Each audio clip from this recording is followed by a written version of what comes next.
So there we've broadened out then from our beginning with the museum into the sort of the art of making cities, but also quite evidently from our artists here in a sense, the art of thinking about them, or artists, philosophers if you like, but also of course giving us themes potentially back into city museums. Any responses to what you've just heard, either in terms of, well, there's so much there.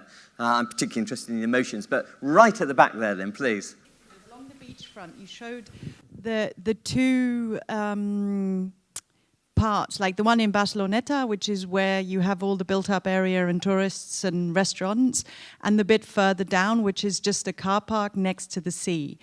And I've recently been learning to skateboard along that and have, really familiarized myself with that part. And in terms of our discussion, I was thinking, in a way, it's actually, because it's this completely non-space. In a way, you sort of accidentally stumble into it.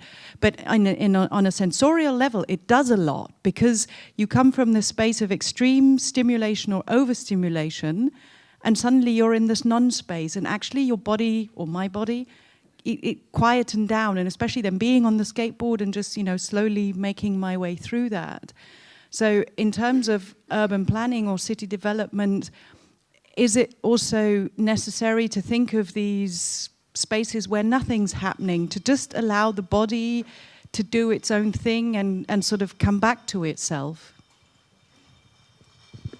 Thank you. Do you want to respond? I will try. Thank you. Yeah, I think that we all would agree in that the first example, the one in Barcelona, is the best way to face the sea for a city, no? But the bad news is that real estate market and tourist industry agree with that. So these neighborhoods made of small plots between party walls and with poor people living in it are getting gentrified very, very quickly. So the lack of public housing in those neighborhoods is a huge problem. Whereas in the other example, in front of the Diagonal Mar, which is the other neighborhood in front of the sea, we have this non-space, as you were saying, which is absolutely terrible, but there is a huge opportunity, which is that there is a huge amount of public land in that place. This parking, open-air parking you were talking about, is publicly owned. And also this beltway surrounding all the city and in the first range of the sea is always also publicly owned. So it could be covered with public housing in small plots in between party walls, facing the sea, like La Barceloneta, but belonging to the municipality, so letting poor people living in that space and injecting life and little shops in that space. I think there is still a solution. Okay. I look forward to that. Any more questions? Please.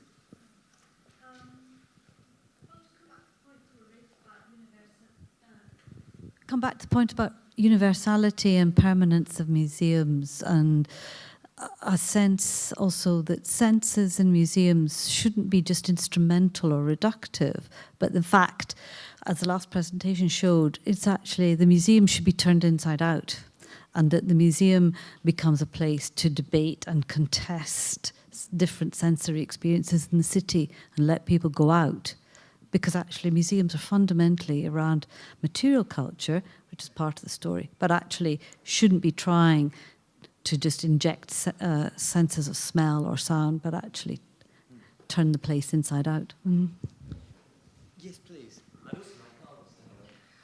I actually, when Carlos was talking, I wrote down that I really like this idea as a museum of a space for contemplation and a quiet space. You try telling this to people who run museums. I think particularly as a contrast to some of the recent museums at the V&A, I don't know whether any of you have seen the Revolution, and particularly Alexander McQueen, where you're made to feel something, but really, certain music where, most people will cry when they hear that music, so that it's sort of really, really haven't got, and your own sense is sort of your own agency basically is sort of going, and I really like this idea. But I guess there's not necessarily what I keep thinking about the new museum. It's not either or, it's and.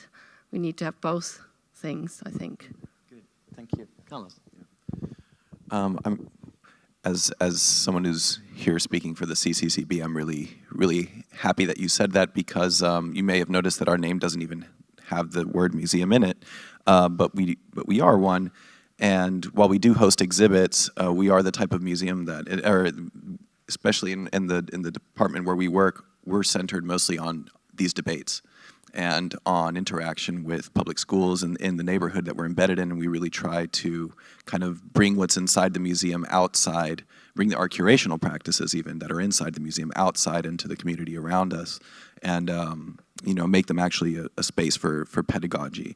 And then so it was something I didn't get to get a chance to talk to in my talk, but you know, even having debates that foreground the senses is a contribution that kind of contributes to sensory education, and the museum being a space for contemplation of things besides objects of high value and high beauty.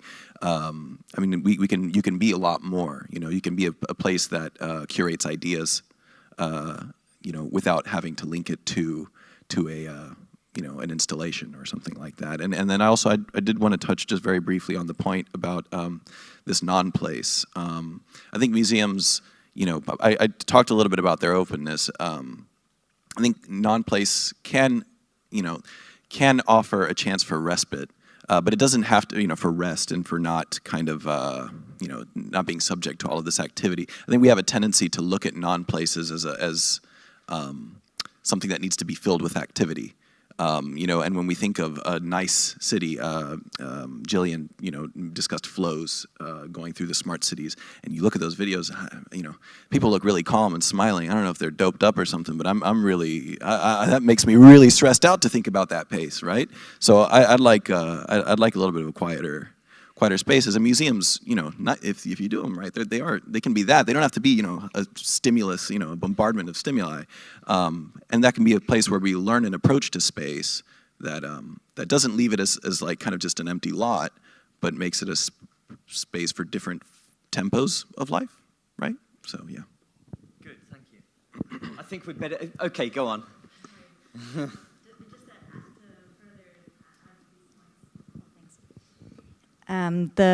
I saw a presentation a couple months ago about, it was a guy who does accessible design, and he talked about how important it is to have places that don't have stimuli, especially for people who have different kind of needs and different things that are going on, and they just need to be able to reset. Have you guys been to, it's the East Wing of the National Art Museum, I think, in Washington, D.C.? It's the one designed by IMP. When you walk inside, it's just like hugely spacious. You feel like you can breathe better, which is unusual for going inside a place from being outside. And I used to go on these huge detours when I lived in DC in order to get into that building briefly before it would close, in order to kind of reset myself. The value of the non-space and the non-place, I think, is really high. It ties in with some of the stuff we were hearing this morning as well. Okay, we better move on. So to Rita, please, now.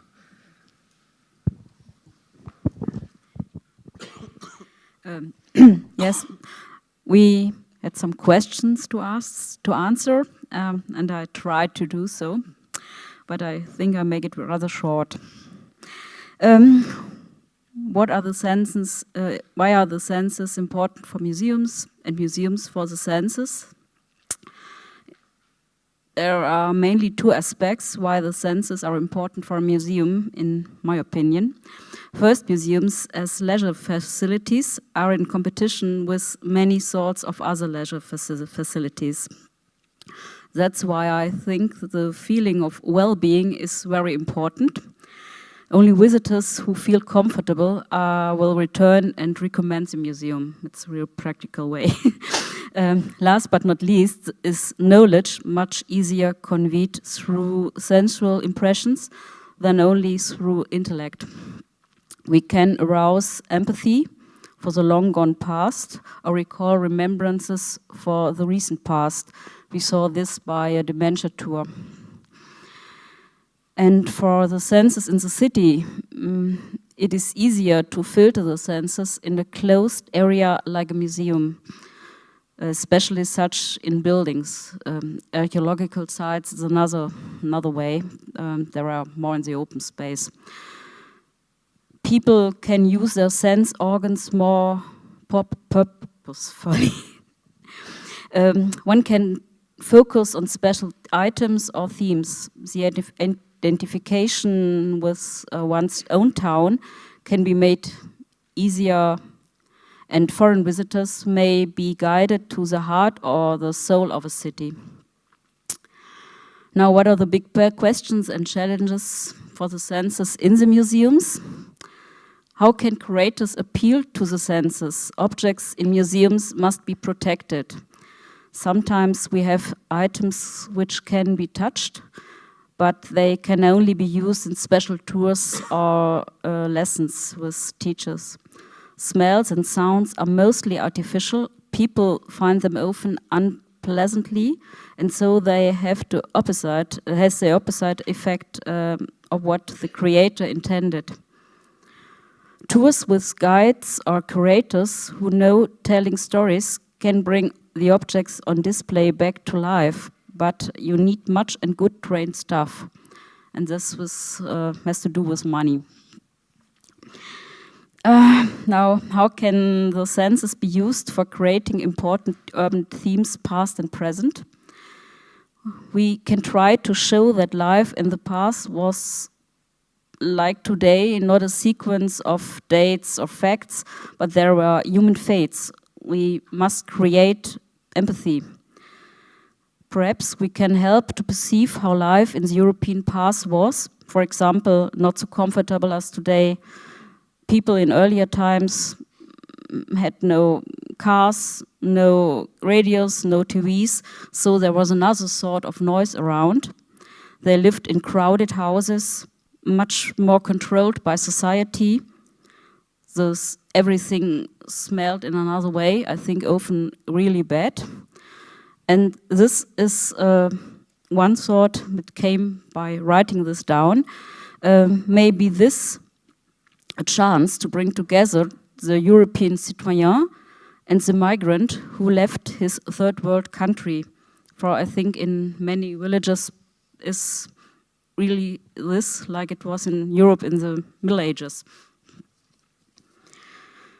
Now, how important is the interdisciplinary sensory for the museums? I think it's really important that the architects who do the practical work for us have to concern this sensual access. Town planning is also important, for the surroundings of a museum can already prepare the visitors for the museum. Curators can, for example, learn through psychologists how people react, through the communication scientists how people record information. I think we often don't have this information. Now, for the fifth, how can museums be spaces for sensory education? I think the museums must not educate in this way, for the people who come to the museum have just been educated in their senses. And on the other way, if you think how often come people to the museum, most people maybe one hour a year, if you remember your own museum going. If somebody goes often, it's 1 hour a month, and we as a museum can do the whole education. It's not impossible. It's not possible. So I'm rather skeptic in this way. And now the last question: how our approach, research, and curation has changed through our workshop. I found it very fascinating to realize the senses in an intellectual way. We all have those sensory experiences every day, but I mostly don't think about them. They were just there. The work in the 3 cities, also in my hometown, was really exciting. For strolling through a lively street and focusing only on one sense, it's not a normal way to go to this town. For new exhibitions, I think we should try to remember those impressions and not only transfer facts, but pick up the visitors at their emotions. We should plan more sensory places, experience stations, for example, places for listenings, let people get active, create atmosphere, or even more special tours than today. That's my short words.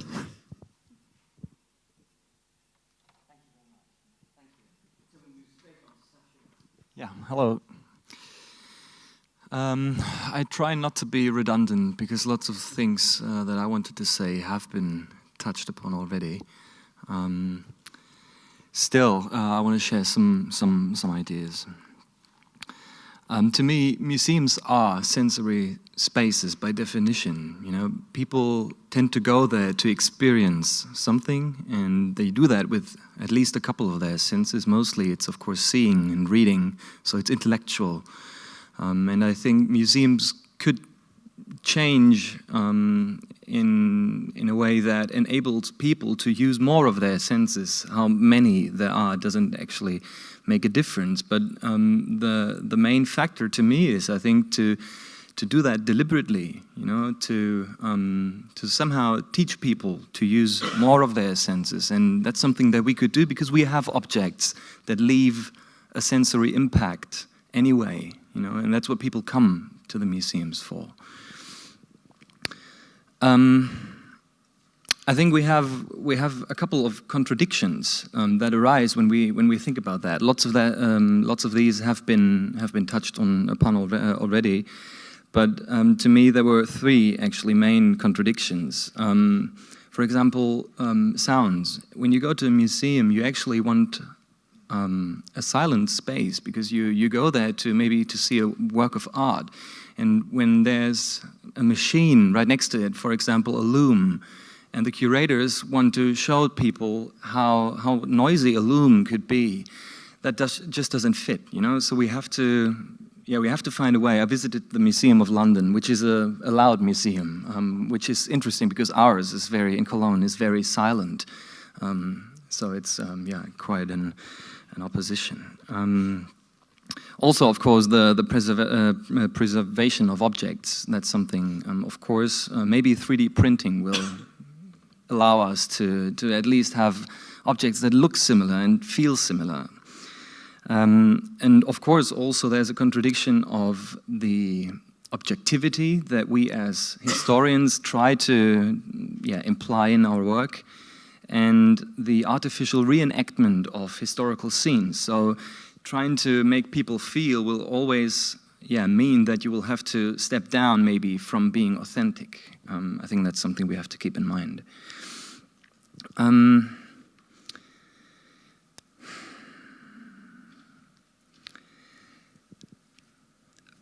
I think we can affect the way people think about what we're trying to show by using sensory techniques. I was talking about noise, and a couple years back I read something about a Holocaust museum in the US. I couldn't find the exact place anymore, unfortunately, but of course, they showed the horrors of the Holocaust, and you would exit the museum through a tunnel where greenish, bluish light would, burst down on you. And so when you exited the museum, your eyes would have adjusted to the green light, and everything would be orange or rose. It would be some kind of a cleansing in the end. So you would get out of the museum, leaving the horror behind, and the real world would be much brighter, much, like a rose-colored glasses. So I think there's things we can do by using techniques like these to just make people aware at least of what has happened just now in the museum.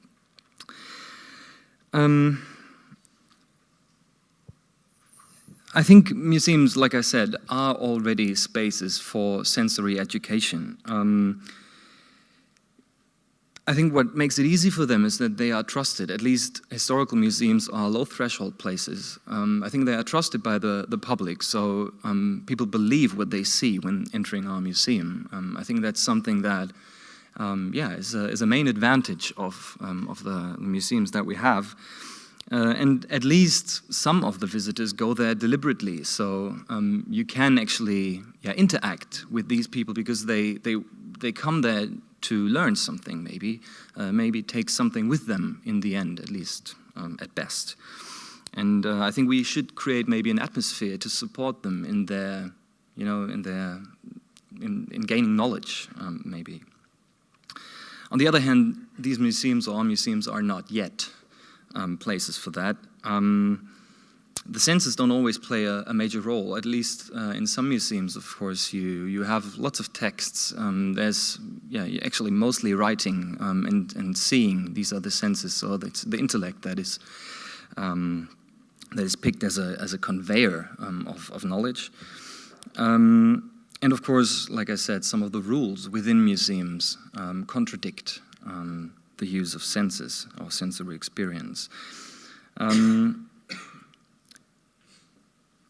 Adding to your, Gillian, to your lecture, I was thinking about maybe we could make not only smart cities, but maybe smart museums. And when when we know of a person that's coming to the museum and we have the data, maybe Facebook or maybe Twitter accounts, and we know what emotional state they're in. Maybe we could, have guided tours by maybe by our iPhone applications that are, that adjust to whether you're sad or happy. So maybe there's a way to make this work for us. Really, I mean, that's future talk, but still, just something that came to my mind.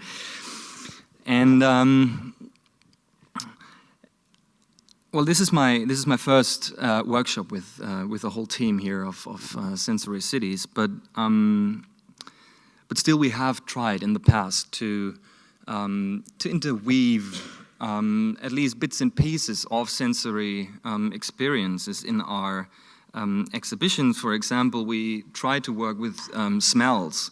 We had a smell creator in one of our exhibitions, and he was supposed to make a very bad smell, and to me it smelled of nothing. It was almost insensible to me. I just couldn't smell it, and he was like, he was disgusted by whatever he produced. And so it's kind of difficult and impractical because sometimes these smells, they just disappear, so you have to fill them up every now and then. And it's not so easy to do that in museums. Sometimes we made it happen so people could touch things, but still it's different than when you have like a real, authentic object. But I don't want to end this without giving you a best practice example, because we invented a new format. At least it was new to us. It's called Wissensdurstig, which means thirsty for knowledge, and it's a guided tour. And well, maybe you can guess what happens. It's a guided tour that involves eating and drinking. Of course, we will have to leave the museum space to the foyer to do the drinking and eating, but it's about 3 hours long, so a very long tour. And the drinks and foods that we present to the people are connected to the contents of the tour. So, just maybe you know 4711. It's Eau de Cologne. Cologne is like the place where perfume has been invented. And 4711 is made of like citrus fruits and oranges and whatever, and you can also mix cocktails from that. So what we did is we had a tour that also involved the history of Cologne perfume, and then there was a cocktail that was mixed in the foyer, so people could drink 4711. That's just one example, but that's basically how it works. And also it involves songs that are sung. Cologne, those of you who have been there know that Cologne people are singers, by nature, you could say. We have the carnival that has lots of songs that are very well known by people. And so we also try to interweave songs and sing them together with the crowds that come. And this is a format that works very well. I mean, it's not exactly working with materials that can be touched, but still, we have a multisensory approach to the tours. Thanks. Brilliant. Thank you very much. Yeah, great advert there for Cologne at the end. But what I like about your two presentations, you're really sort of, on the one hand, expressing, I felt really sincerely expressed tension between, on the one hand, a desire to cater for sort of museum visitors and their emotional needs, and on the other hand, obviously a professional awareness of, how in practice it's really quite tricky and difficult to get it right in relation to the senses. So, in response to what we've heard about Cologne, please.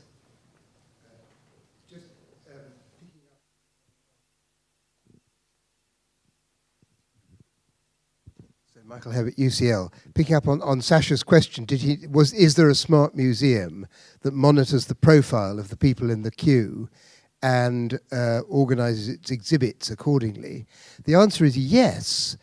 I heard this from Andrea Rurale of Torino, who's advisor to the Vatican Museum, and he says the Vatican Museum, which is the most conservative establishment museum in the world, is also the most progressive, partly because it's totally undemocratic. And they actually do an analysis of people queuing for tickets so that they then know how to direct the flows once they've entered the museum. Pretty impressive. Thank you. I hope only of their religious thoughts. Any more comments to the last two presentations, please? There. Yeah, I found it really interesting. I'm trying to create heritage performances that are using the senses to kind of get people to walk into history. But I do find it interesting, this kind of whole notion of authenticity and the museum and the idea of the artifacts, because they are historical, somehow giving us a more authentic encounter than, say, a more emotional or dramatized encounter with that past, that actually we may have to rethink an object in a box that is faded. How authentic is that? Just because it happens to be the artifact from that period, or to like this idea of engaging with what is an authentic encounter for an audience. And also, I agree that I think creating these kind of beautiful, profound, quiet spaces to take in art is valuable and important. But there's also something very interesting about a kind of more tactile or loud experience that, say, children, for example, whenever I go to the Museum of London, it's filled with children, that it allows them to engage in a way that doesn't make certain members of the audience feel alienated. And I wondered if anybody had a response, more of a comment, but thank you.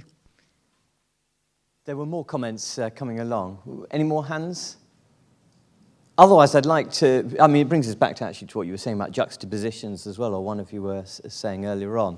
I just want to broaden out very slightly in the last couple of minutes. I think you're giving me a hint and you're thinking that cake looks tempting or whatever, but we're going to ignore that for just a couple of minutes. Because I was quite struck by our panel, because we're not a unified bunch, it seems to me. There is a gradation, and maybe I'm going to mistypologize or classify our team. But on the one hand, we've sort of got the new museum and its collections, and I think the collections are really at the heart of what the Museum of London is about. And then the other extreme, I didn't quite get if you've got collections or not. Or no, I didn't think so.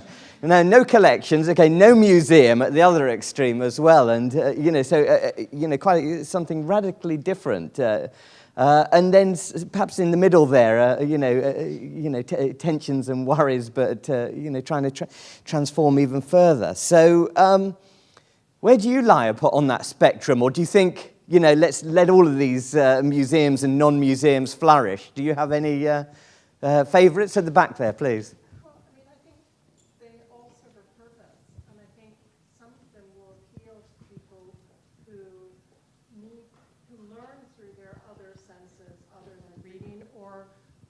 Are somehow challenged either economically, culturally, to appreciating things in certain environments, and need something that's just more dynamic and brings them.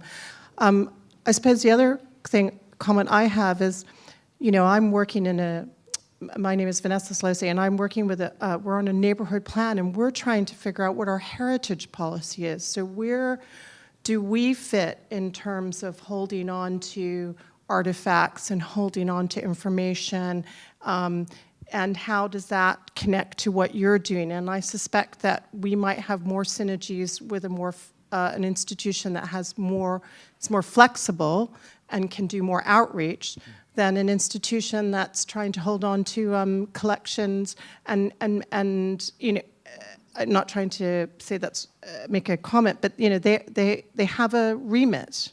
So I think they all have to exist if we're going to be able to learn and experience museums in our best way.